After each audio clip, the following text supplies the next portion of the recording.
Terima kasih Anda masih bersama kami dalam Sapa Indonesia Pagi, Saudara. Untuk mengawal pansus hak angket pemakzulan Bupati Pati Sudewo, Aliansi Masyarakat Pati Bersatu mendirikan posko di depan kantor DPRD Pati.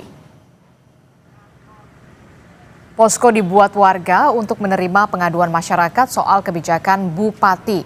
Selain itu, posko ini juga digunakan untuk menerima pengaduan masyarakat yang menjadi korban kekerasan aparat saat aksi unjuk rasa pada 13 Agustus yang lalu.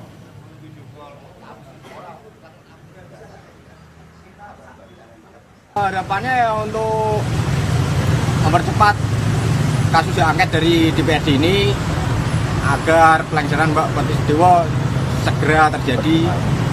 Percepatlah kita ngawal di sini agar DPR ini tidak masuk angin, Mbak. Dan informasi terkini terkait dengan hak angket pemakzulan Bupati Pati kepada jurnalis Kompas TV sudah ada Iwan Miftahudin di Pati, Jawa Tengah. Selamat pagi Iwan. Iwan, apa saja yang akan menjadi fokus pembahasan dalam rapat pansus hak angket hari ini dan siapa saja yang kemudian dipanggil dan juga diperiksa hari ini? Ya, selamat pagi Adisti dan saudara. Pagi ini pansus hak angket DPRD Kabupaten Pati kembali akan menggelar rapat yang sebelumnya sempat ditunda karena ada rangkaian acara hari ulang tahun kemerdekaan RI yang ke-80, dan hari ini rencananya akan memeriksa dari Badan Pengelola Keuangan Aset dan Daerah Kabupaten Pati yang akan dimintai keterangan terkait tentang kenaikan pajak yang mencapai 250%. Meskipun kenaikan pajak ini sudah dibatalkan, namun DPRD tetap akan memintai keterangan kepada BPKAD dalam hal ini yang menjadi pengelola keuangan daerah. Apa dasar yang digunakan untuk menaikkan pajak tersebut, dan kemudian ada nggak aturan-aturan yang sudah dijalankan sesuai dengan aturan yang ada.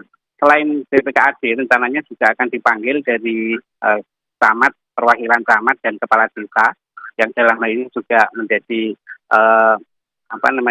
unsur yang terlibat dalam pengumpulan pajak di Kabupaten Pati.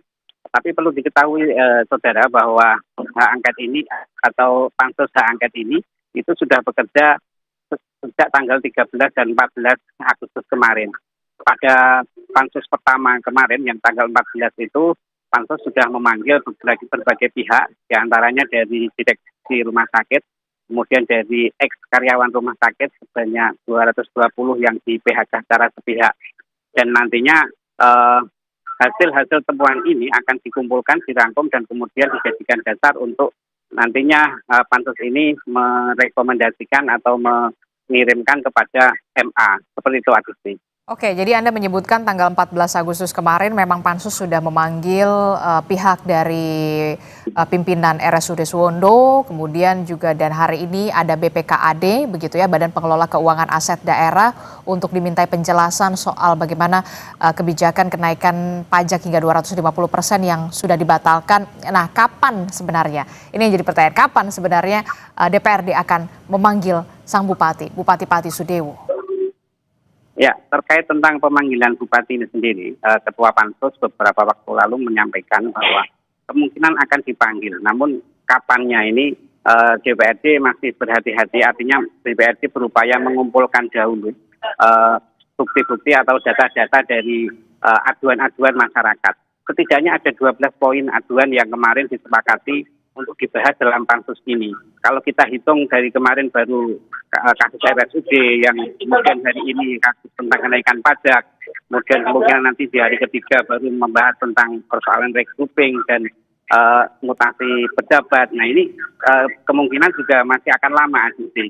Namun dari pansus menyampaikan meskipun ada banyak tuntutan warga yang harus dicari informasi atau dikonfirmasi kepada yang bersangkutan, Ketua Pansus menyampaikan akan berupaya secepat mungkin untuk menyelesaikan pansus ini.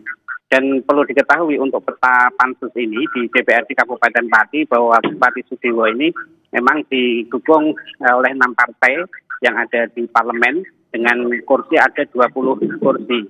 Nah, dari partai-partai tersebut ini masuk dalam pansus. Jadi seperti partai pengusung ini juga terlibat dalam pansus hak angket.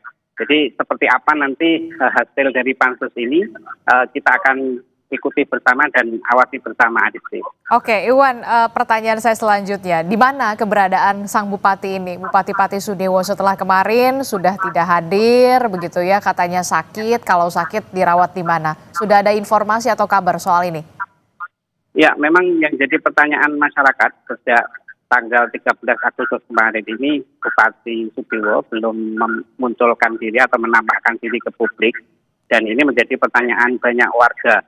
Terlebih pada puncak peringatan hari ulang tahun kemerdekaan kemarin, Bupati yang harusnya menjadi inspektur upacara ini tidak kelihatan dan digantikan oleh Wakil Gubernur Jawa Tengah. Wakil Gubernur Jawa Tengah sendiri menyampaikan bahwa dia diutus oleh Gubernur Jawa Tengah untuk menggantikan Bupati yang pada kesempatan tersebut sedang meminta izin kepada Gubernur karena dikarenakan sakit. Nah, mengenai keterangan sakit kemudian dirawat di mana, ini belum ada informasi lebih lanjut.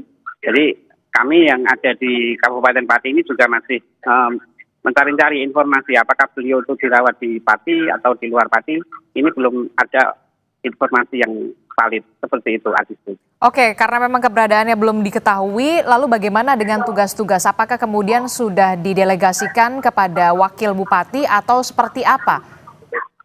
Ya, kemarin Wakil Gubernur Jawa Tengah, Pak Yasin Maimun, ini selain memimpin upacara kemerdekaan di Pati, ini juga sekaligus mengkomunikasikan dengan Forkopimda dan memastikan bahwa pelayanan kepada masyarakat di Kabupaten Pati harus tetap berjalan. Jangan sampai dengan adanya dinamika yang terjadi di kabupaten ini, kemudian pelayanan menjadi terganggu.